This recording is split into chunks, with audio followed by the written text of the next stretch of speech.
ഒരു ചെറുപ്പക്കാരൻ പയ്യൻ ആത്മഹത്യ ചെയ്യുന്നു. അത് ജാതിയുടെ പേര് കൂട്ടിച്ചേർത്ത് അവനെ കുറ്റപ്പെടുത്തിയതിന്റെ കാരണം കൊണ്ടാണോ, അതോ അവന്റെ അച്ഛന്റെയും അമ്മയുടെയും ജോലിയെ കുറ്റപ്പെടുത്തിയതിന്റെ കാരണം കൊണ്ടാണോ? ആ ചെറുപ്പക്കാരൻ എത്ര ബോൾഡ് ആയിട്ടാണ് സംസാരിക്കുന്നതെന്ന് നമുക്ക് നോക്കാം.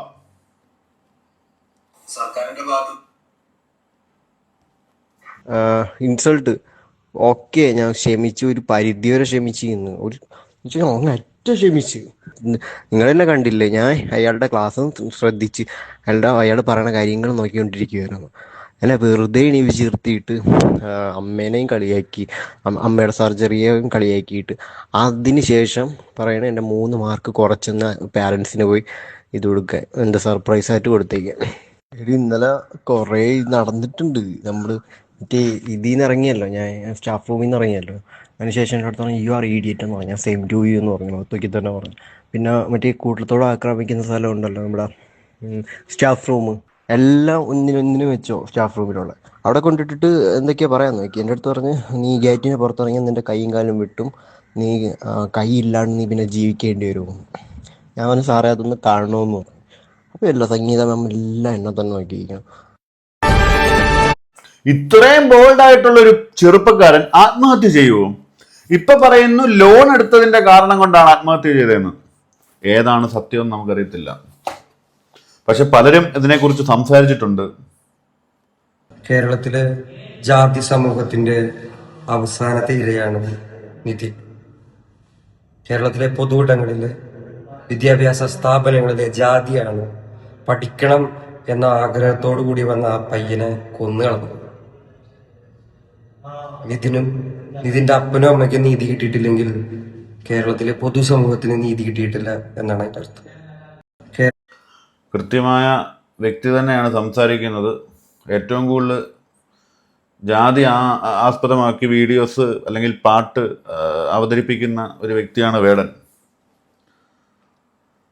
പ്രതിഫലങ്ങൾ ആരോപിക്കുന്നുണ്ടെങ്കിലും നോർത്ത് ഇന്ത്യൻ സംസ്ഥാനങ്ങളിലല്ല നവോത്ഥാനം, പുരോഗമനം, ജാതിരാഹിത്യം എന്നൊക്കെ വെറും വെറുതെ ഉരുക്കഴിക്കുന്ന കേരളത്തിൽ തന്നെയാണ് വിഷ്ണു പ്രണോയും സിദ്ധാർത്ഥും അടക്കം ഒരുപാട് സ്വപ്നങ്ങളുമായി കോളേജുകളിലേക്ക് പഠിക്കാൻ പറഞ്ഞുവിട്ട ആൺമക്കൾ താടി കൂട്ടിക്കെട്ടി മൊബൈൽ മോർച്ചകളിൽ വീടുകളിലേക്ക് എത്തുമ്പോൾ കേൾക്കുന്ന മാതൃവിലാപങ്ങളുടെ കൂട്ടത്തിലേക്ക് മറ്റൊരമ്മയുടെ ചങ്കേ പിളർക്കുന്ന പുത്രവേദന, ആലംബമില്ലാത്ത ആർത്ത സങ്കടം കാണേണ്ടി വന്നൊരു ഗതികെട്ട ദിവസമാണ്.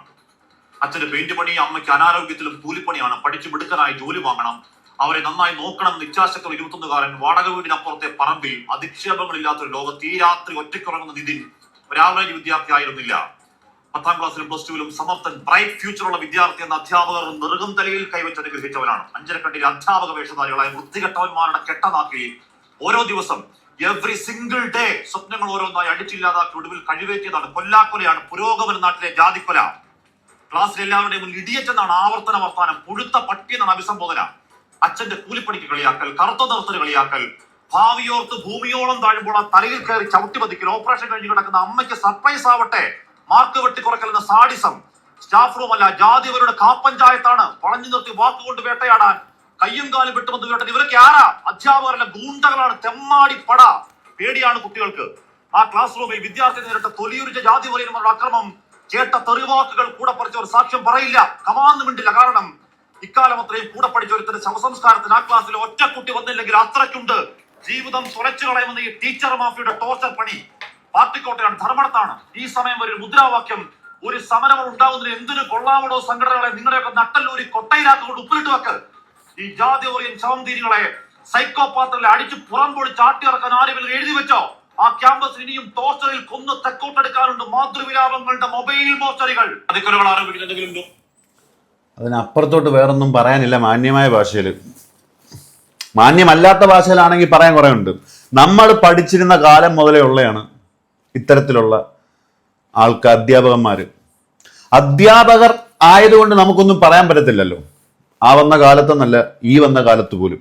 കാരണം അധ്യാപകരെന്ന് പറയുമ്പം എല്ലാ അധ്യാപകരും നല്ലവരൊന്നും അല്ല, അത് അവരുടെ ജോലി, അവർക്ക് കൃത്യമായ സാലറി കിട്ടുന്നുണ്ട്. ഓരോ പിള്ളേരോടും വിളിച്ചിട്ട് ചോദിച്ചാൽ അവർക്ക് ഓരോരുത്തർക്കും പറയാൻ കാണും ഓരോ കഥകൾ. നല്ല അധ്യാപകരുണ്ട്, മറക്കാൻ കഴിയാത്ത അധ്യാപകരുണ്ട്, നമുക്ക് സ്നേഹം കൊണ്ടും വാത്സല്യം കൊണ്ടും. അതുപോലെ തന്നെ ഓർത്താൽ ഇപ്പോഴും പിടിച്ച് ചുമരെ ചേർക്കാൻ പറ്റുന്ന അപരാധങ്ങൾ നമ്മളോട് പറഞ്ഞിട്ടുള്ള ഒരുപാട് അധ്യാപകന്മാർ കാണും. എൻ്റെ അടുത്തൊക്കെ പറഞ്ഞിട്ടുണ്ട്, പറഞ്ഞവൻ്റെയൊക്കെ വായി ഞാൻ കൊടുത്തിട്ടുണ്ട് കുട്ടിക്കാലത്ത്. അത് ഒരെണ്ണം ഇച്ചിരി കൂടിപ്പോയത് ഓർത്ത് വിഷമിക്കാറുമുണ്ട്. കാരണം നമുക്ക് ദേഷ്യം കൺട്രോൾ ചെയ്യാൻ കഴിഞ്ഞില്ലെങ്കിൽ പിന്നീട് അതൊക്കെ ആലോചിച്ച് വിഷമിക്കേണ്ട ഒരു സാഹചര്യം വരും. എന്നാൽ പോലും അയാൾ അത് അർഹിക്കുന്നുണ്ട് അന്നത്തെ കാലത്ത്. എല്ലാ സ്കൂളുകളും ഗ്രൂപ്പ് ബോംബിട്ടിട്ടാണ് ഇവിടെ നിന്ന് പോകുന്നത്. ഡിസ്ക്രിമിനേഷൻ ഉണ്ട്, വിവേചനമുണ്ട്. ചില അധ്യാപകർ പരസ്പരം സംസാരിക്കാത്ത അധ്യാപകരുണ്ടല്ലോ.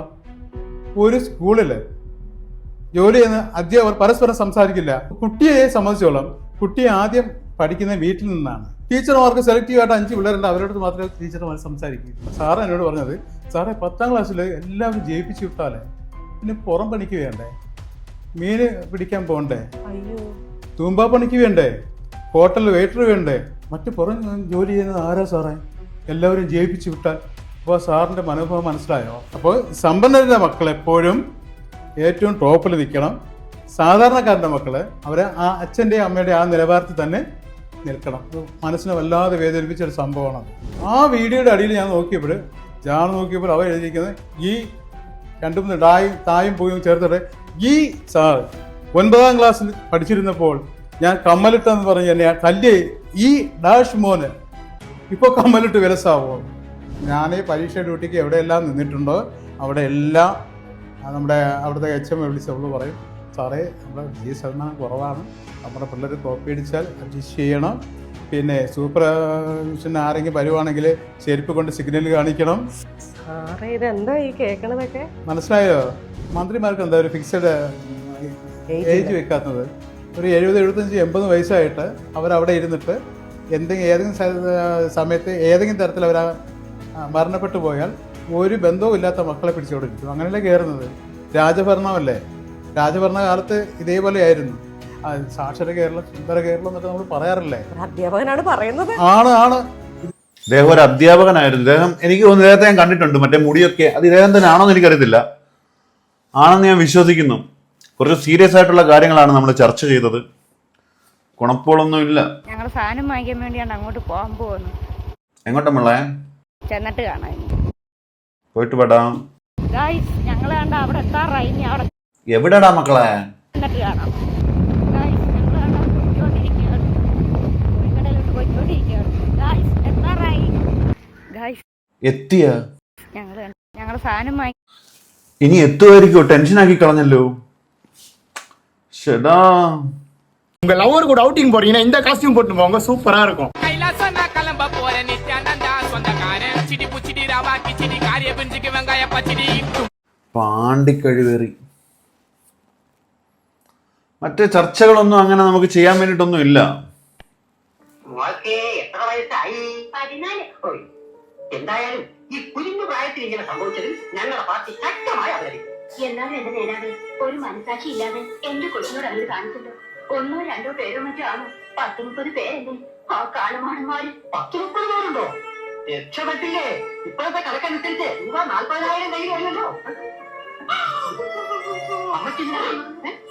എന്തിനു നേതാവ് എനിക്ക് ഇതുപോലെ എന്റെ പേരക്കുട്ടികളുണ്ട്. എങ്ങനെയൊന്നും ഞാൻ തോന്നിയില്ലല്ലോ. അമ്മച്ചി അറിയാതെ അതിന് ഇനിയും സമയമുണ്ടല്ലോ അല്ലേ? എന്റെ 16ാമത്തെ വയസ്സാണ്. എനിക്ക് നന്നായി ഇല്ലാത്ത അവസരത്തിൽ അമ്മാവനുമായി പോകുന്ന കുറെ കൂട്ടുകാരും കൂടി എന്നെ ബലാത്സംഗം ചെയ്തിട്ടുണ്ട്. ആ വകയില് വേണ്ടാന്ന് വിചാരിച്ചാൽ വലുത് വാങ്ങി തരാൻ പറ്റിപ്പടം. ബലാത്സംഗത്തിന് മുൻകാല പ്രാബല്യമൊന്നുമില്ല. ഇത് ഏതാണ് ഈ കൊണച്ച സിനിമ എന്ന് എനിക്കറിയത്തില്ല. പണ്ടത്തെ ആൾക്കാരൊക്കെ പറയും ഞങ്ങളുടെ കാലത്തെ സിനിമയാണ് സിനിമ, ഇപ്പോഴുള്ളതൊന്നും സിനിമയല്ല എന്ന്. ഇത് കണ്ടിട്ട് നമുക്ക് അയ്യേ എന്ന് തോന്നിയിട്ടുണ്ടെങ്കിൽ, അന്നത്തെ കാലത്തെ ആൾക്കാർക്ക് ഇത് തമാശയായിട്ട് തോന്നിയിട്ടുണ്ടെങ്കിൽ ഇതാണ് വ്യത്യാസം. ഈ വീഡിയോ കണ്ടപ്പം നമുക്ക് എന്തോ തോന്നി. എനിക്ക് ഭയങ്കരമായിട്ട് അയ്യേ എന്ന് തോന്നിപ്പോയി. ഇത് ഏതാണ് ഈ കൊണച്ച സിനിമയെന്ന് എനിക്ക് മനസ്സിലായിട്ടില്ല. ഏത് സിനിമയാണെങ്കിലും എഴുതിയവന് തന്തയില്ല. എന്തായാലും നമസ്കാരം. കേരള ജനക്കൂട്ടം വിക്കിടെക്കിന്റെ മറ്റൊരു വീഡിയോയിലേക്ക് എല്ലാവർക്കും സ്വാഗതം കഴിഞ്ഞില്ല, പോവില്ലേ, സോറി, നമസ്കാരം. നമുക്ക് വീണ്ടും വരാം. ദിസ് ഈസ് കേരള ജനക്കൂട്ടം വിക്കിടെക് ബൈ നവീന. കുണപ്പുകളൊന്നും ഇല്ലായിരുന്നു. കുണപ്പുള്ള ദിവസം വരും, അപരാധങ്ങൾ നമുക്ക് അപരാധിക്കാം. പക്ഷെ ഇന്ന് ആ ചെറുപ്പക്കാരനെ കുറിച്ച് സംസാരിക്കണമെന്ന് തോന്നി അങ്ങനെ സംസാരിച്ചു.